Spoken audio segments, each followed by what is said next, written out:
She was 40 years old when she first truly discovered the kitchen, and in that moment, she transformed the art of cooking into a spectacle. But before the applause, before the fame, there was only silence. A kitchen without movement. Empty pans resting on the counter, untouched. A life that, though comfortable, had not yet found its fire. And so we ask, what happens when your true passion appears not in youth, but in the middle of life? Would you have the courage to start over? To risk becoming a beginner, when the world expects you to have already arrived?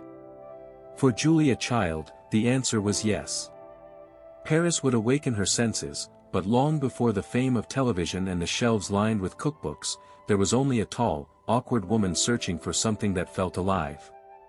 In that search, she discovered more than recipes. She discovered reinvention itself. Julia Child did not simply cook, she dared to reimagine what it meant to live fully. She proved that the measure of life is not counted by how early we begin, but by how deeply we dare to taste. This is the story of a woman who turned late beginnings into timeless legacies. A woman who showed us that mistakes can be delicious, laughter can be an ingredient, and passion, once found, can ignite an entire world. She was 40 when she found her calling. What if your own hidden passion is still waiting for you? Before Julia Child became a household name, she was a woman adrift in the ordinary. In her youth, the kitchen was foreign territory, an unfamiliar world she had no reason, and no desire, to enter. Meals were something to be consumed, not created. Her tall frame and booming laugh made her stand out in a room, but inside, there was no clear direction, no fire yet burning. She lived a life of comfort, of privilege. She had the means to travel, to enjoy society, to fill her days with distractions. Yet, beneath it all, a question lingered, unspoken, unresolved. Was this enough? How often do we confuse safety with fulfillment? How often do we mistake a well-decorated life for a meaningful one? Julia's early years were a portrait of this paradox, secure, yet unsatisfied, busy, yet searching. The turning point would come not from the kitchen, but from the heart. During World War II, Julia worked with the Office of Strategic Services, far removed from the domestic world she would later transform. It was there she met Paul Child, a man of intellect, artistry, and refinement. Their bond was not only romantic but deeply human, grounded in curiosity and a shared hunger for experience. When they married, Julia's path shifted. She followed Paul across oceans, eventually landing in Paris. And it was there, in the City of Light, that destiny quietly waited. At first, Paris was simply a change of scenery, the cobblestone streets, the cafes, the hum of a culture alive with taste and texture. But slowly, the city began to work on her spirit. Meals were not rushed necessities, they were ceremonies. Food was not mere fuel, it was art, memory, and love served on a plate. Julia was still the woman who didn't know how to cook. But something inside her was stirring. A dormant flame had been lit. She did not yet know that she was standing on the threshold of her reinvention. Sometimes, life does not reveal its purpose in youth. Sometimes, it waits until we have the courage to notice what has been right before us all along. And for Julia, that revelation began in Paris, with Paul by her side, and with a world of flavors calling her name. When Julia Child first set foot in France, she was not yet the Julia the world would come to know. She was a woman in search of something, though she could not have named it then. Paris unfolded before her like a secret manuscript, every page inked with beauty, rhythm, and above all, flavor. The city pulsed with life, markets alive with color, cafes spilling laughter into the streets, bakeries where the scent of fresh bread drifted like an embrace. To Julia, it was intoxicating.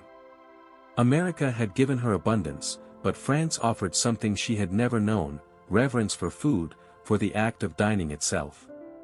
One evening, Paul took her to a modest restaurant tucked away from the bustling boulevards. The table was simple, the service unpretentious. Yet when the first dish arrived, everything changed. Butter melted into tender fish, sauces whispered of centuries of refinement, wine elevated every bite into an experience. Julia tasted, and in that moment, her palate awoke. It was not just pleasure. It was revelation. She had stumbled into a new language, one that spoke through taste instead of words, through aroma instead of sentences. And she wanted, needed, to learn it. That hunger drew her to the doors of Le Cordon Bleu, the most prestigious culinary school in Paris. When she walked into the kitchen for the first time, she seemed out of place, towering above her classmates, clumsy with a knife, untrained in the basics most had mastered long before. She was laughed at, dismissed by some, doubted by many. But what others saw as awkwardness, Julia carried as determination. Her size, her voice, her very presence, too much for some, would become her greatest strengths. Day after day, she practiced, cutting onions until her eyes burned, whisking sauces until her arms ached.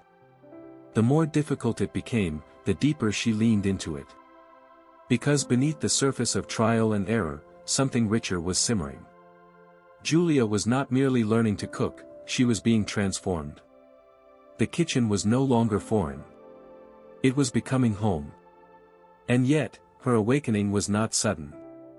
It was gradual, layered, like a broth left to deepen over time. True passion does not always announce itself with fire and thunder. Sometimes, it matures quietly, like a dish that requires patience, care, and the courage to wait. In Paris, Julia Child was discovering hers. Not in a single meal, not in a single class, but in the steady unfolding of a love that would define her life. Paris had given her more than flavors. It had given her destiny. At Le Cordon Bleu, Julia Child's journey was anything but effortless. She was older than her classmates, towering above them at 6 feet 2 inches, and unmistakably foreign. Whispers followed her through the kitchen, too old, too clumsy, too late. In a world that prized youthful mastery, Julia was an anomaly. Many doubted that she would last. But Julia had never been one to bend to expectations. If others saw her as out of place, she decided to make the kitchen her place. She answered skepticism not with words, but with discipline. There, at the heavy wooden tables, Julia confronted onions by the hundred. She sliced them again and again, tears streaming down her face until the blade felt like an extension of her hand. She whisked sauces until her arms burned, repeating the same motion until perfection revealed itself. Every failed dish, every collapsed soufflé, became not a defeat but a lesson. This was transformation at its most demanding, not the glamorous spark of sudden success, but the slow fire of persistence. Julia embraced it with unshakable humor and a boundless appetite for improvement. And she was not alone. Among the sea of skepticism, Julia found companionship. A few women, like her, shared the hunger to master the craft. Together, they laughed at their mistakes, supported one another through grueling practice, and celebrated the small victories, a sauce finally thickening, a roast emerging golden, a pastry holding its shape. These friendships gave Julia strength. They reminded her that reinvention is never a solitary path, it flourishes in the warmth of shared struggle. The prejudices did not vanish. There were always voices insisting that she had begun too late, that her pursuit was futile. But Julia discovered something far more powerful than acceptance from others, she discovered resilience within herself. Every day she walked back into that kitchen, apron tied, knives sharpened, heart set on learning. And with each repetition, the impossible grew possible. The impossible, in fact, began to taste delicious. So the question turns to us, what are we willing to practice, over and over, with patience and courage, until it transforms us? Would we cut onions until our eyes could no longer cry? Would we embrace failure as an ingredient in our own recipe for change? Julia Child's answer was yes. She chose persistence, not perfection. And in that choice, she began to carve the shape of a destiny no one, least of all Julia herself, could have predicted. Julia Child's time at Le Cordon Bleu ignited her love for cooking, but passion alone was not enough. What followed was a test of endurance, years of translating, adapting, and refining a vision that seemed almost impossible, to bring the elegance of French cuisine into the homes of ordinary Americans. It began with collaboration. Alongside two fellow food lovers, Simone Beck and Louisette Berthold, Julia embarked on a project that was, at first, little more than an ambitious idea, a cookbook. Not a slim volume of recipes, but a monumental work that would serve as a true guide, breaking down the complexities of French technique for the American kitchen. What they envisioned was revolutionary. What they faced was grueling. Draft after draft filled Julia's desk. Recipes were tested, rewritten, and tested again.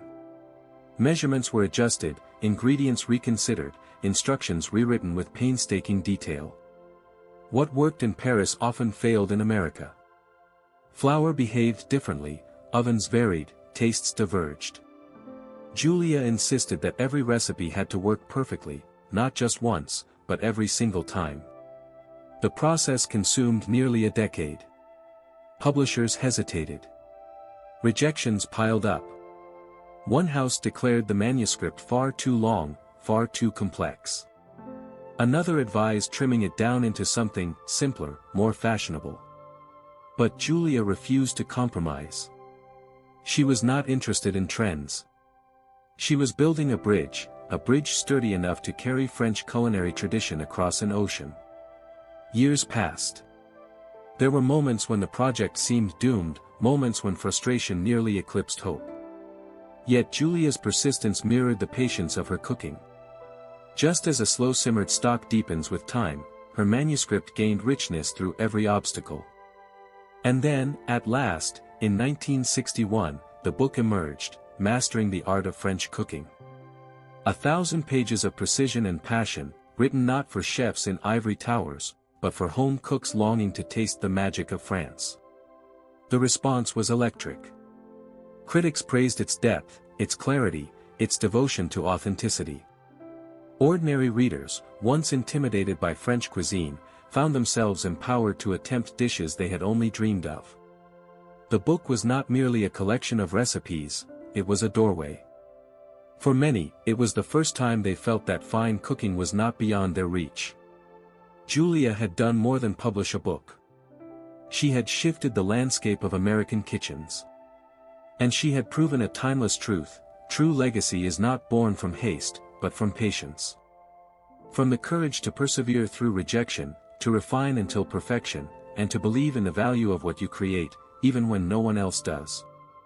Through mastering the art of French cooking, Julia Child gave the world a gift that outlived her doubts, her struggles, and her long years of waiting. And with its success, her journey was only beginning. The success of mastering the art of French cooking opened doors Julia had never imagined. Among them came an unexpected invitation: television. At first, it seemed absurd. Julia was not glamorous, not polished, not the kind of woman audiences were used to seeing on their screens. She was tall, awkward, and unapologetically herself. But that was exactly what would make her unforgettable. In 1963, the French Chef premiered. From the very first broadcast, Julia was unlike anyone who had ever graced American kitchens. She spoke directly to viewers with warmth, humor, and a booming voice that filled the room. Her gestures were unrefined, her movements often clumsy. She dropped utensils, spilled sauces, flipped pancakes onto the counter instead of the pan. But instead of hiding her mistakes, she laughed at them, and in doing so, invited the world to laugh with her. Julia broke the mold. She wasn't performing perfection, she was performing authenticity. And audiences adored her for it. Through her, cooking ceased to be a quiet, invisible duty carried out behind closed doors. On television, it became theater, performance, even comedy. She wielded knives like a conductor's baton, stirred sauces with dramatic flair, and infused every dish with joy. Viewers tuned in not just to learn recipes, but to be entertained, uplifted, and reminded that food was more than sustenance, it was life itself, served hot. Her presence transformed culture. Women, long confined to kitchens as a matter of obligation, began to see cooking in a new light, not as drudgery, but as expression, as art, as delight. Men, too, tuned in, intrigued by the spectacle and drawn to Julia's unpretentious charm. She had taken the kitchen out of the shadows and placed it at the center of public imagination. And perhaps the most enduring lesson Julia offered came not from her successes, but from her stumbles. She showed that mistakes could be delicious, that imperfection could be liberating, that joy could be found in the simple act of trying. Because when you embrace who you are, fully, boldly, unapologetically, even your errors become a spectacle worth celebrating. Julia Child's story is not simply about food. It is about the courage to begin again when the world tells you it's too late. She was 40 years old when she found her calling.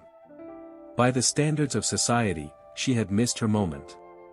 Yet Julia proved that life does not move by a single clock. Passion has its own timing. She became a symbol of late-blooming brilliance, a reminder that reinvention is always possible. Julia's laughter, her boldness, her refusal to hide her flaws, these made her more than a chef. They made her a mirror in which countless others could see themselves. She embodied authenticity at a time when women were pressured to be polished, perfect, and quiet. Julia was none of those things. She was loud, messy, and radiant. And that is why she endures. Her legacy whispers a truth we all need to hear: you are not defined by when you start, but by how deeply you commit to the journey once you do. The kitchen was not Julia's first love, but when she discovered it, she made it eternal. Think of what that means for your own life. How many dreams have you set aside because you believed the moment had passed? How many passions still linger in silence, waiting for you to notice them? Julia reminds us that it is never too late to taste the fullness of life. To learn, to risk, to fail, to laugh, and to rise again. Her legacy is not confined to recipes or television shows, it lives in the very act of daring to try. So ask yourself, what dish of your soul remains unserved?